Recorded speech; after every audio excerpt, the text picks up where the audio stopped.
My brothers and sisters, there comes a time in every believer's life when God looks at us right in the middle of our plans, our comforts, our relationships, and says, let it go. Now, that's not an easy word, because letting go means trusting God enough to release something you thought you needed, something you thought you couldn't live without. But God knows what you don't. He sees what's coming, and he loves you too much to let you hold on to what's holding you back. Letting go requires trust. That's a truth that sounds simple on the surface, but when life makes it personal, when God puts his finger on something in your life and says, it's time to release it, you begin to understand how deeply trust is connected to surrender. Trusting God when he says to let go means giving up your need for answers, your grasp on control, and your desire for comfort. It's a spiritual risk that invites divine reward.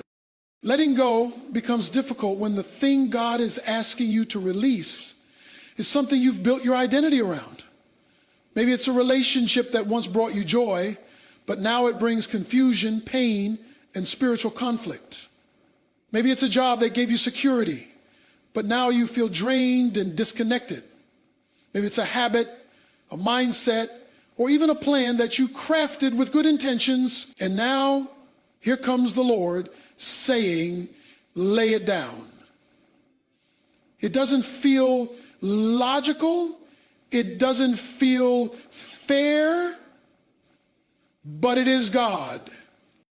Trusting God in this way demands that you believe in his character more than your circumstances. You have to believe that he is good even when the road ahead looks uncertain. You must believe that he sees the entire picture while you only see a piece. And you must believe that he's more committed to your destiny than you are. Trust is not about blind obedience. It's about relational confidence. It's saying, God, I may not understand what you're doing, but I trust who you are. One of the reasons we struggle to let go is because we've grown comfortable. Familiarity can become a spiritual trap. The children of Israel longed to return to Egypt, not because it was good, but because it was familiar. That's how bondage works. It tricks you into believing that what's behind you is safer than what's ahead. But God doesn't call you to safety, he calls you to purpose. And purpose requires movement. Trusting God when he says let go means you must be willing to let your hands be emptied before they can be filled. God won't compete for space in your life. He waits for you to release what's been taking up room. As long as you hold on to what God told you to release, you remain closed off to what he's trying to give you. And God never calls you to give up something unless he plans to replace it with something greater, something more aligned with his will for your life. There's a spiritual transaction that happens when you let go in faith. It's not just about giving something up, it's about positioning yourself to receive. Think of Abraham on the mountain, raising the knife over Isaac. That was not just a test of obedience, it was a test of trust. God wanted to see if Abraham would hold on to the gift more than the giver. And when Abraham proved that God was first, the ram appeared. The provision was always there. But it was only revealed after Abraham trusted enough to surrender. Trusting God when he says to let go also means trusting his timing. We often want to know what's next before we take the first step, but God doesn't work on our schedule. He doesn't give us all the details up front. He leads step by step, and each act of obedience unlocks the next level of clarity. If you wait until everything makes sense, you'll miss the blessing that only comes through faith. And yes, trust is risky. It means stepping into the unknown with nothing but a word from God. But that's exactly where the supernatural happens. The miracle is often on the other side of your willingness to walk away from what's no longer God's will for your life. Letting go doesn't always feel spiritual. Sometimes it feels like grief. Sometimes it feels like fear.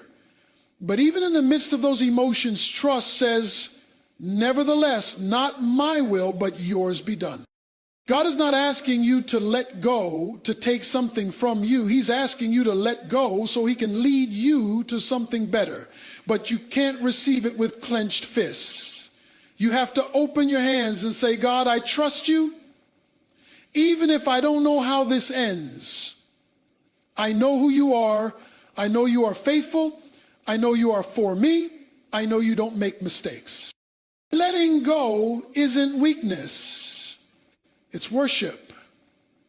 And worship rooted in trust will always lead to greater intimacy with the one who knows the way. When God speaks, he rarely gives the full picture. More often than not, he gives a command without an explanation, a direction without the destination. That's where faith comes alive, when obedience is required before clarity is given. God does not operate on the human timeline of understanding. He is not obligated to show you the whole plan before he expects you to move. He simply says go and waits to see if you trust him enough to walk in obedience without all the answers.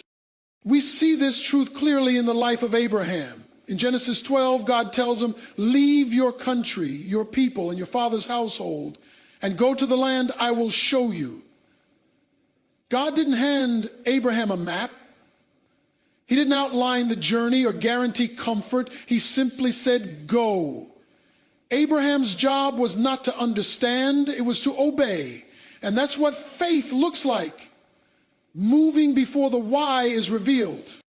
This kind of obedience is not easy. Human nature craves details. We want the full picture before we take the first step. We want the contract in hand, the security lined up, and the path cleared before we move. But God doesn't work that way, because if he gave you every detail in advance, you'd never learn to trust him. You'd trust the plan, not the planner. And God desires relationship, not just result. He wants to develop your character, not just deliver your dreams. When God says let go and tells you to move in a new direction, he may not tell you where you're going, how long it will take, or what it will cost. All you'll have is a word, a divine instruction. And that word is enough if your trust is in the one who spoke it. Obedience must come first, because it is in the act of obedience that God reveals the next step. Clarity is progressive. It unfolds as you walk by faith. Some of the most powerful moves of God begin with the simplest steps of obedience. Noah built an ark without ever seeing rain. Moses lifted a staff over the sea before it split. Joshua marched around a wall that didn't move until the seventh day. Each of them had to obey first. There was no guarantee, no proof, no evidence, just a word from God. And that word was enough. In our modern world, we've become addicted to certainty. We want God to work like GPS, giving turn-by-turn instructions. But he operates more like a compass, pointing you in the direction of your purpose and expecting you to walk it out in faith. He's not interested in giving you a comfortable life. He's interested in growing your trust. And trust only grows in the unknown. This is why so many people stay stuck, because they're waiting for a perfect plan instead of walking in present obedience. But delayed obedience is disobedience. And when you delay, you risk missing divine timing. God's instructions are not random. They're aligned with a perfect season. When he says move, it's because the moment is ripe. And if you hesitate, you may miss what he prepared for you in that exact window. Obedience first doesn't mean you walk blindly. It means you walk boldly. You don't need to know every step, just the first one. And once you take that step, God meets you there. He doesn't reveal the entire staircase, but he will always show you the next step when you're faithful with the one in front of you. Too often, people wait until they feel ready.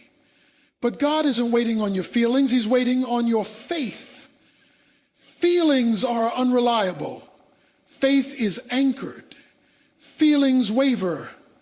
Faith remains. When God says go, when he tells you to let go, he's not asking you to feel ready. He's asking you to believe that he is ready, ready to lead, ready to provide, ready to carry you into the next chapter of your life. So obedience must become your priority even when understanding is absent. God sees what you don't. He knows what lies ahead. And every act of obedience positions you for the next revelation. But if you demand clarity before obedience, you may never move. And if you never move, you'll never see what God intended for you. This is the difference between walking by sight and walking by faith. Sight waits for evidence, faith trusts the voice. Sight demands facts, faith responds to truth. When God says, let go, he's not trying to confuse you. He's trying to see if you trust him more than you trust your own understanding. And so the question is not, do you know the way? The question is, do you trust the one who does? Because when God speaks, the power is not in the details, it's in the obedience. And when you obey first, clarity will always follow. There's a reason why letting go is so hard. It often feels like losing control. But what we fail to realize is that sometimes the very thing we are holding on to for dear life is the very thing that's holding us back. In our human understanding, we assume that holding on equals strength, that endurance means clinging tighter.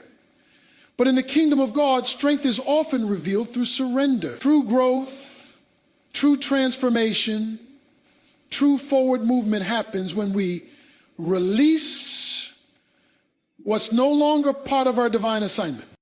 There are seasons where the blessing of yesterday becomes the burden of today. What once served a purpose is now stunting your progress. A relationship that once brought peace now brings confusion. A job that once gave you purpose now only brings anxiety.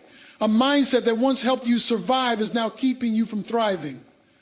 The issue is not that these things were wrong from the start.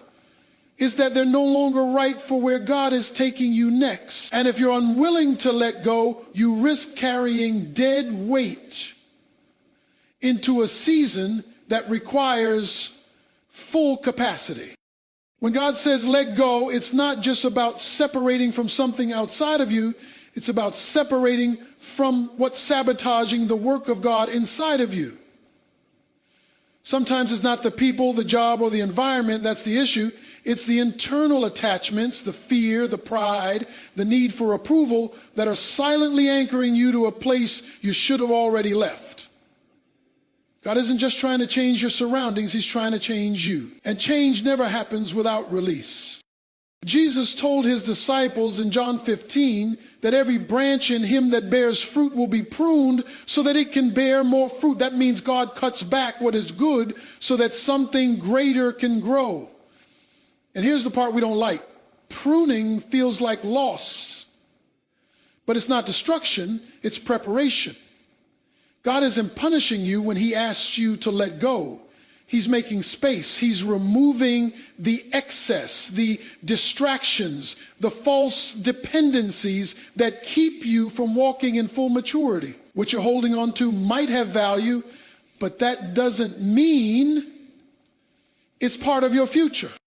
The truth is, holding on can be a sign of fear, fear of the unknown, fear of regret, fear of scarcity. We tell ourselves, what if I never get this chance again? What if I can't find anything better? What if I let go and end up with nothing? But those questions are rooted in a belief that God can't or won't provide.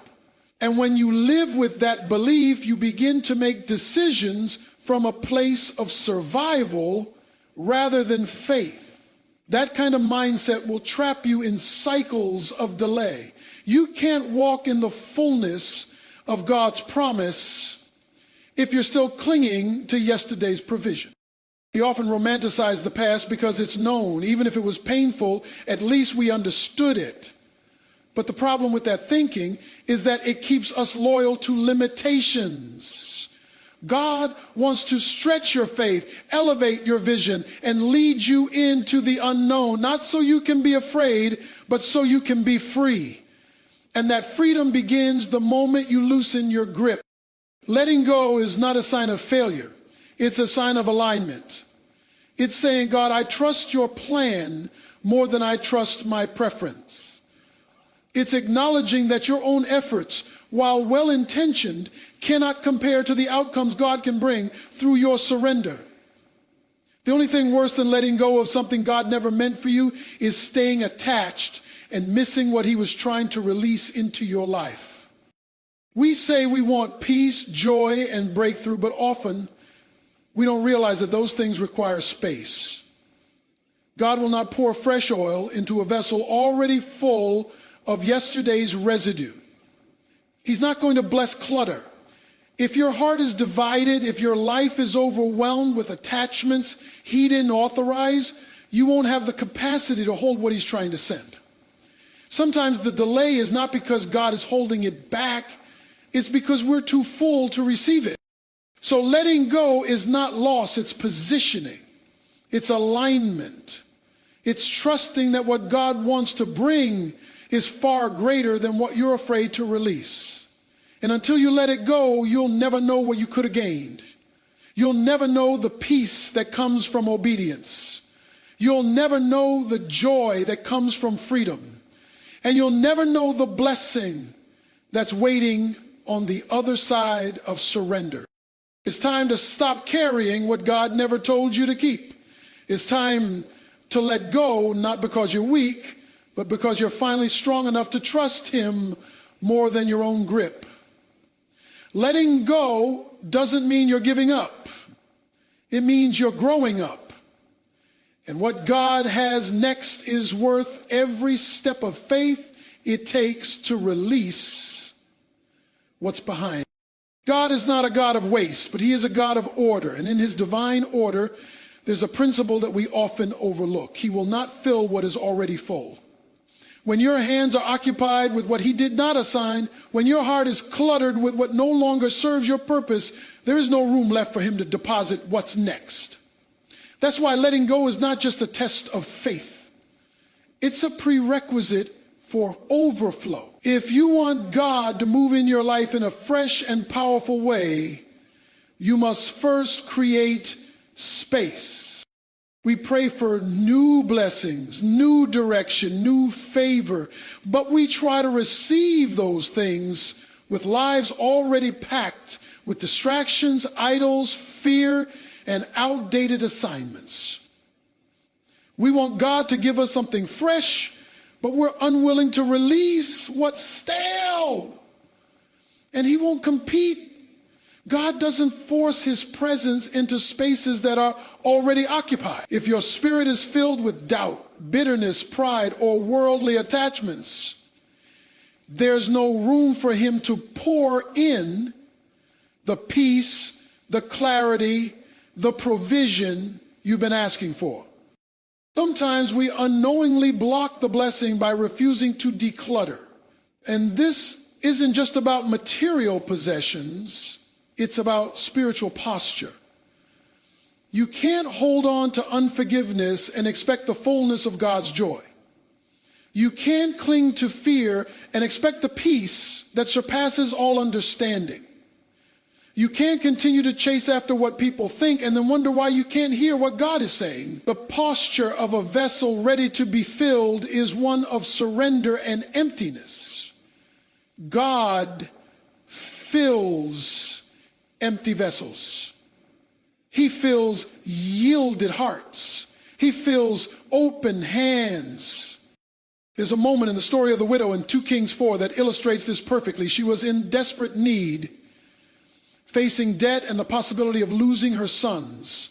The prophet Elisha told her to gather as many empty vessels as she could find. Not full ones, empty ones. Because the oil would only flow where there was room. And as long as she kept bringing empty vessels, the oil kept flowing. But when there were no more empty vessels, the oil stopped. That's the principle. The flow of God's provision will stop when there is no room left to receive it. We ask God to give us more opportunity, more wisdom, more anointing. But what if the blockage isn't in his giving, but in our capacity to receive? What if the problem isn't his silence, but our saturation? If your heart is filled with your own agenda, there's no space for his. If your schedule is filled with distractions, there's no time for his voice. If your identity is wrapped up in people's validation, you'll miss the security that comes from his affirmation. Letting go is how you make room. It's the divine reset that clears the clutter and prepares your life to receive. It's not easy. You may have to release relationships that comfort your ego but starve your spirit. You may have to walk away from environments that feel familiar but feed your dysfunction. You may have to lay down habits and thought patterns that once helped you survive but now hinder your growth. Letting go is painful, but it's also freeing. And freedom is fertile ground for the miraculous. We often try to negotiate with God. Can I keep this and still be blessed? Can I hold on to this while you work? But God doesn't bless compromise. He blesses obedience. And obedience sometimes requires subtraction before multiplication. Before he fed the 5,000, Jesus asked the disciples to bring what they had and place it in his hands. The miracle didn't start until they released it. And the same is true for us. As long as we're clutching tightly to what we think we need, we'll never know what he's capable of doing with empty, surrendered hands. When your heart is emptied of distractions, when your mind is cleared of fear, when your life is stripped of things not rooted in his will, God begins to pour. And what he pours is always more than what you lost. But it starts with space. It starts with an honest evaluation. What am I holding on to that's taking up the room meant for God? Because whatever that is, it's not worth what you're missing. You were not created to be filled with fear, anxiety, pride, or past pain. You were created to be filled with power, love, and a sound mind. If you want to see God do something new, you must prepare a place for it. And that preparation begins with letting go. Emptiness in the hands of a submitted believer is not a weakness. It's a setup. It's an invitation for the supernatural. So stop trying to fill yourself with things that never satisfy. Let go, open up, and make room, because God will not fill what is already full. But if you come to him empty, he will pour out more than you can contain. When God asks you to let go, he's not trying to take something from you. He's trying to lead you to something greater. The problem is we don't always recognize the upgrade because it doesn't come packaged the way we expect. We assume that if something is from God, it will feel comfortable, look appealing, and arrive on our terms.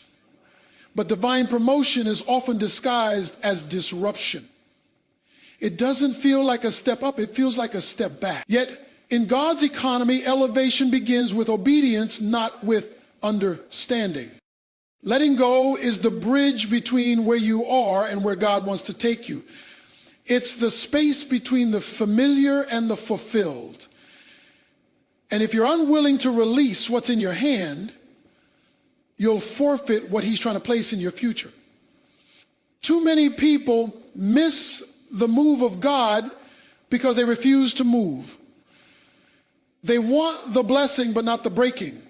They want the increase, but not the inconvenience. But in God's process, surrender always precedes supply. Obedience always precedes overflow. Look at the story of Peter. When Jesus asked him to leave his boat, the very thing he relied on for his identity and livelihood. The boat represented security, provision, and control. But when Jesus called him to follow, Peter had to make a decision: keep the boat and miss the blessing, or release it and step into destiny. He chose to let go.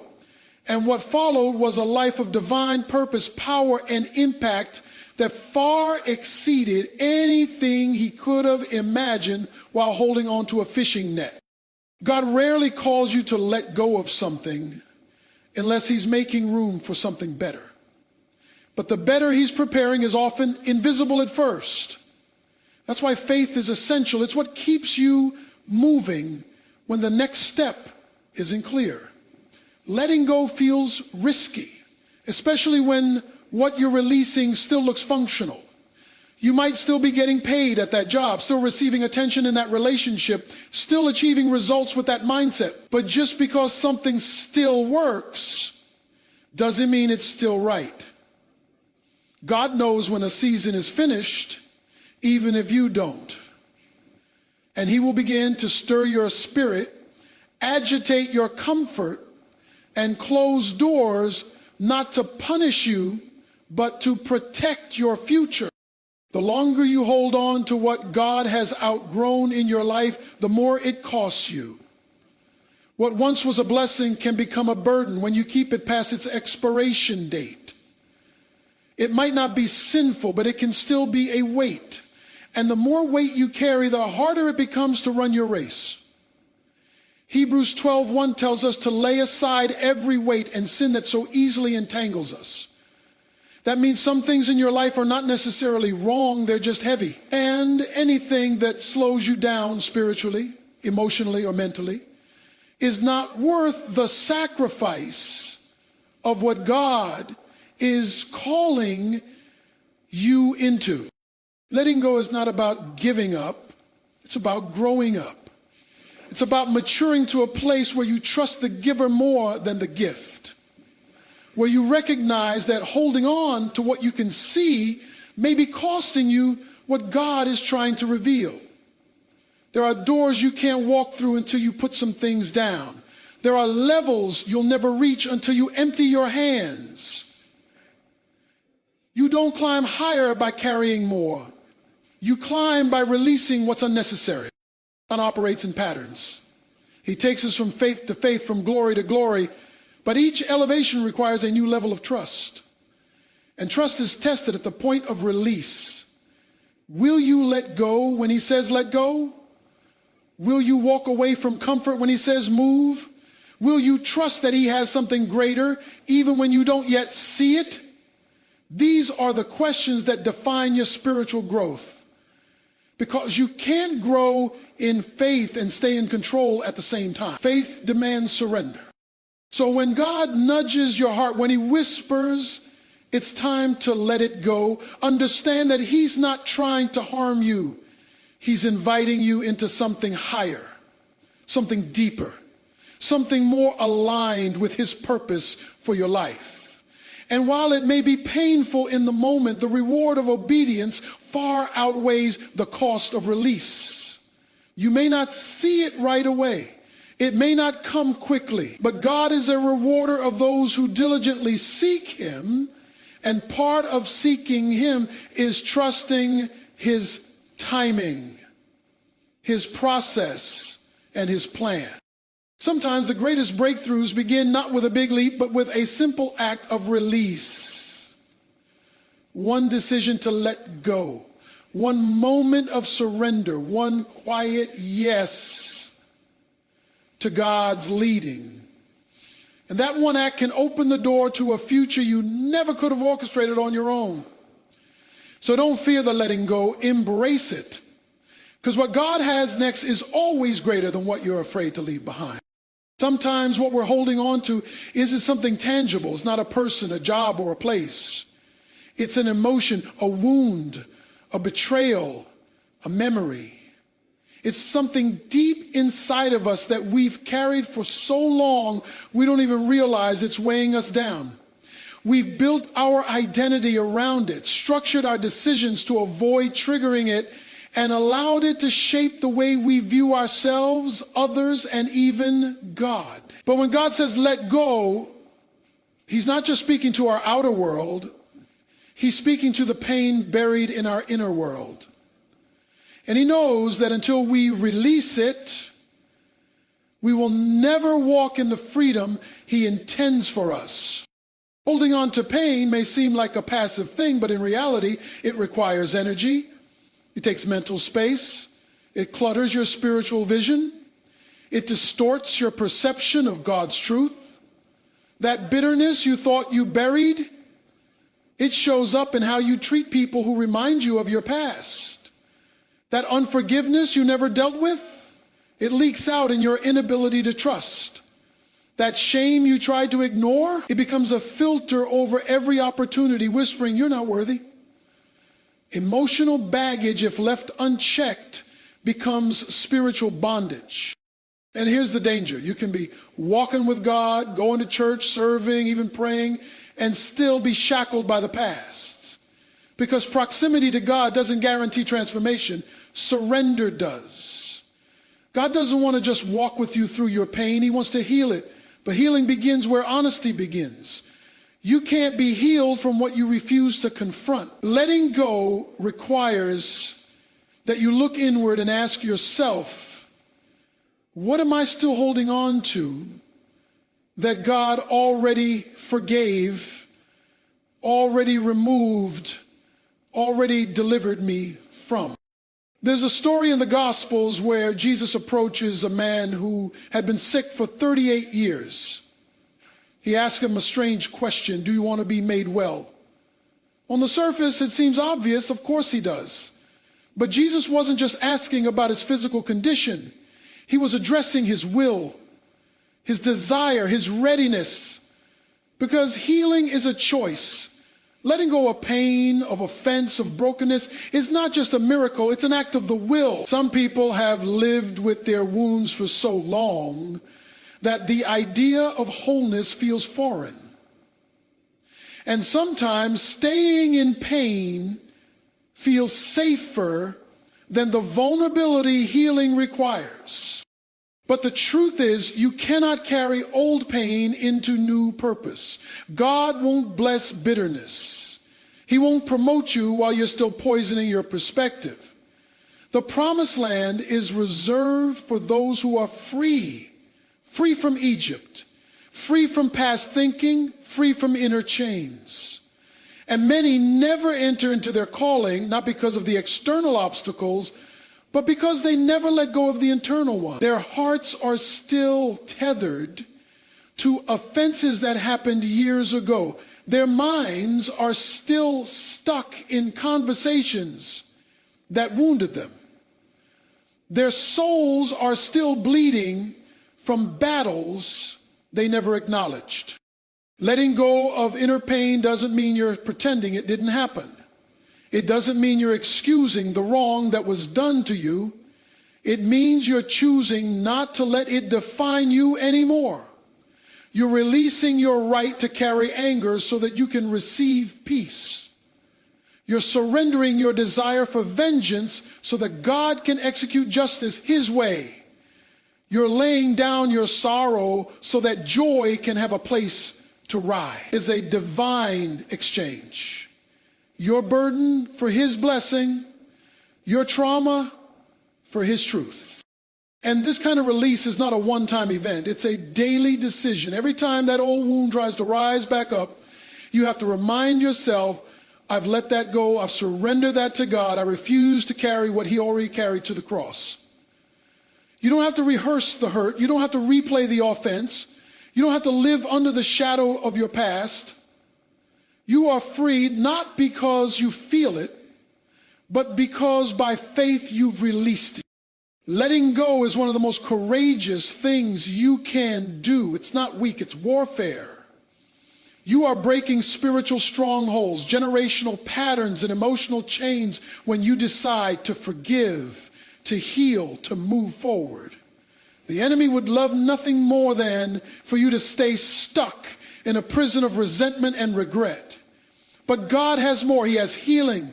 He has restoration. He has joy. But he cannot pour it into a vessel full of bitterness. You have a choice to make.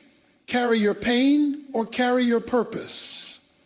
but you can't carry both. The weight of what was will always hinder the call of what is. God is ready to take you further, to show you more, to use you in ways that will leave you in awe. But he's waiting for you to let go, not just of the external, but of the internal.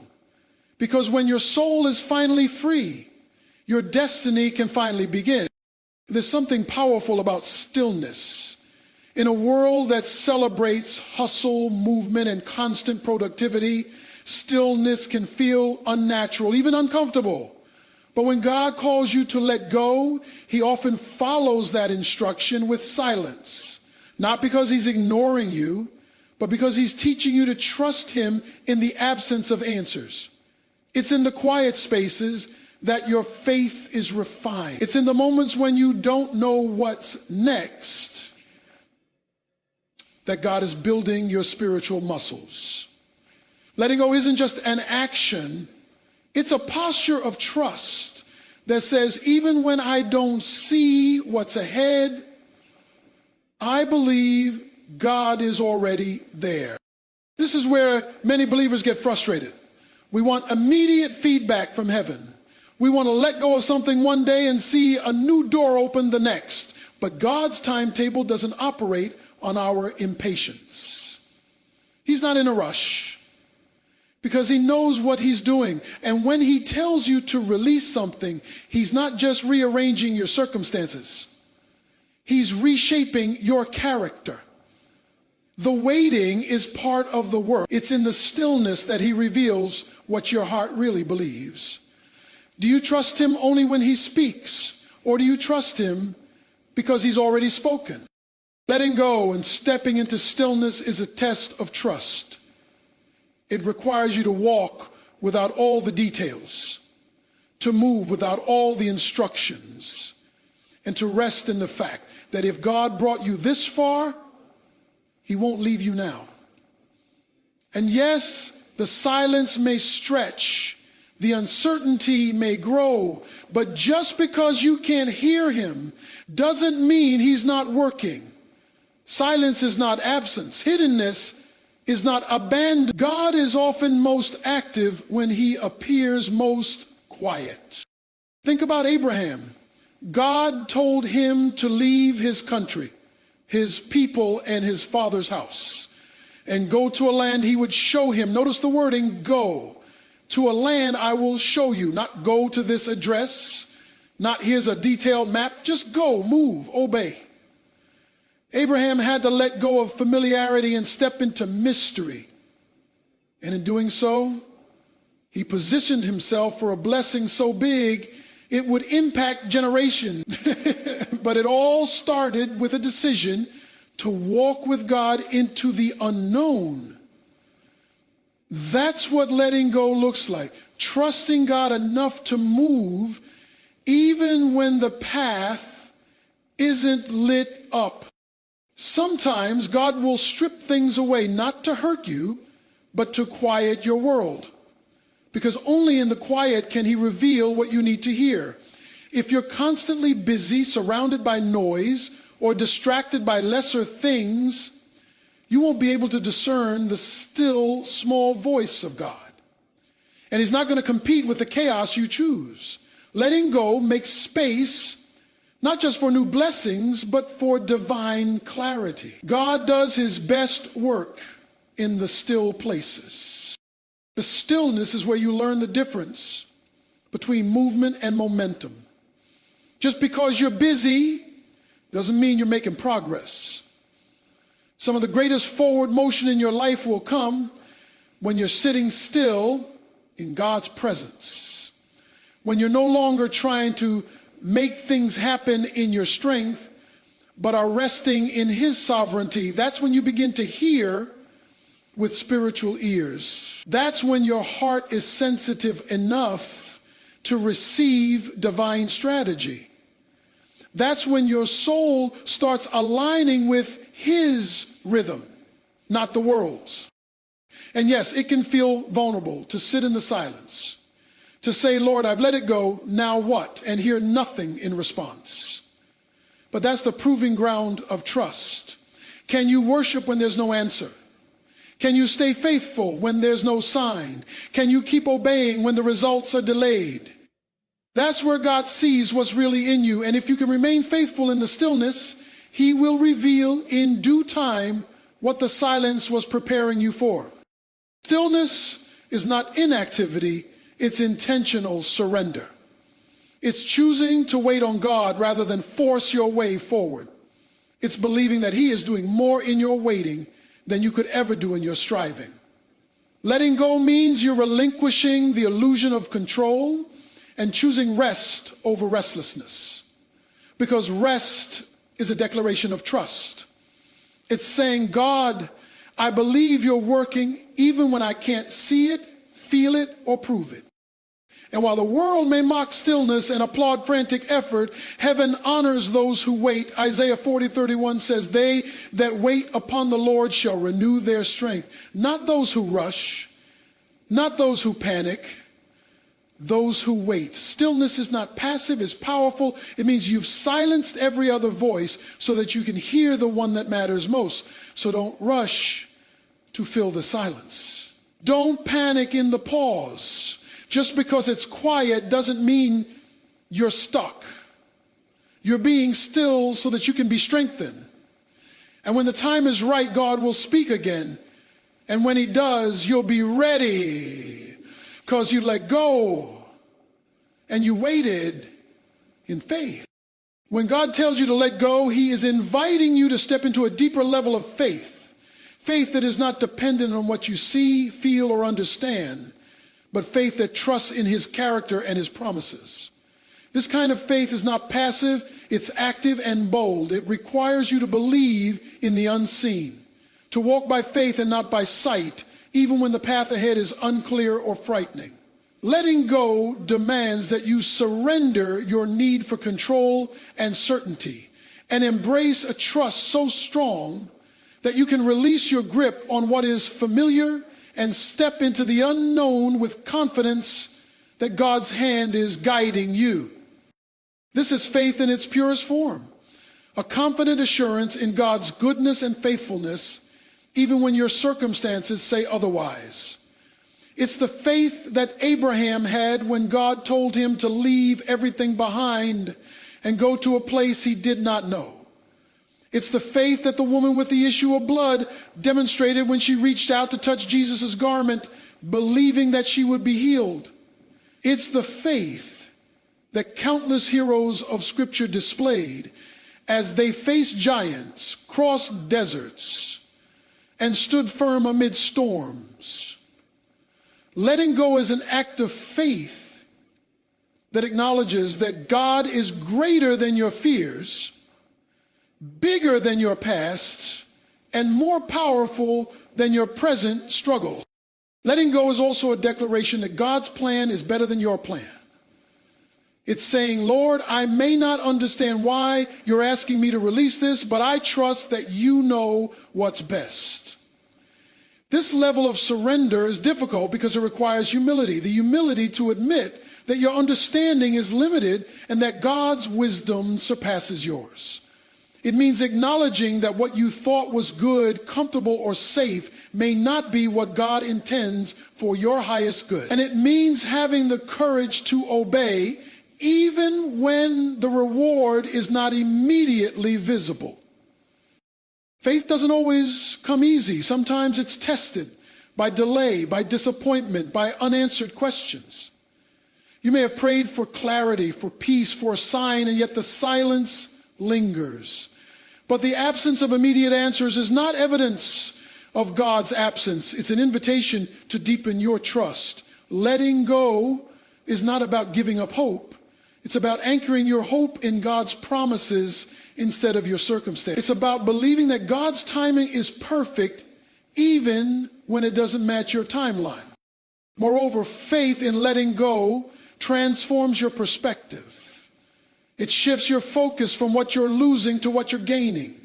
Instead of fixating on the pain of release, you begin to see the potential for new beginnings, fresh opportunities, and divine breakthroughs.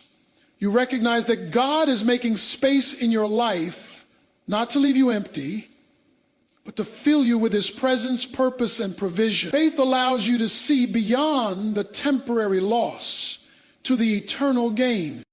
The journey of letting go is a spiritual battle as well. The enemy seeks to exploit your fears and doubts, tempting you to hold on tighter out of insecurity or unbelief. But faith is the weapon that breaks the chains of fear and frees you to move forward. When you choose to trust God fully, you disarm the lies that say you won't survive the release, or that what's ahead won't be enough. Faith silences the voice of fear and amplifies the voice of God, reminding you that he who began a good work in you will carry it to completion. Faith also invites you into a partnership with God. It's not a solo journey, but a co-laboring with the Creator who promises to never leave nor forsake you. When you let go, you're not stepping into the unknown alone. You're stepping into the arms of a God who holds your future. This partnership brings peace amid uncertainty, strength amid weakness, and joy amid sorrow. Faith empowers you to move forward with boldness, knowing that God's grace is sufficient for every step. Letting go in faith also encourages perseverance. The road after release may not be easy. There may be moments of doubt, fear, or temptation to return to old ways. But faith sustains you. It reminds you that every season has its purpose and that the challenges you face are refining you for greater things. Faith holds you steady when the waves rise, and it pushes you onward when the path is steep. It is the foundation upon which your new beginning is built. Ultimately, faith transforms letting go from an ending into a beginning. It turns loss into opportunity, fear into courage, and uncertainty into hope. It is the seed from which every miracle grows. When God says, let go, he is calling you to trust him with your whole heart, to believe that his plans for you are good, that his love is unfailing, and that his promises are true. And when you choose faith, you open yourself to a life marked not by fear, but by freedom. Not by limitation, but by limitless possibility.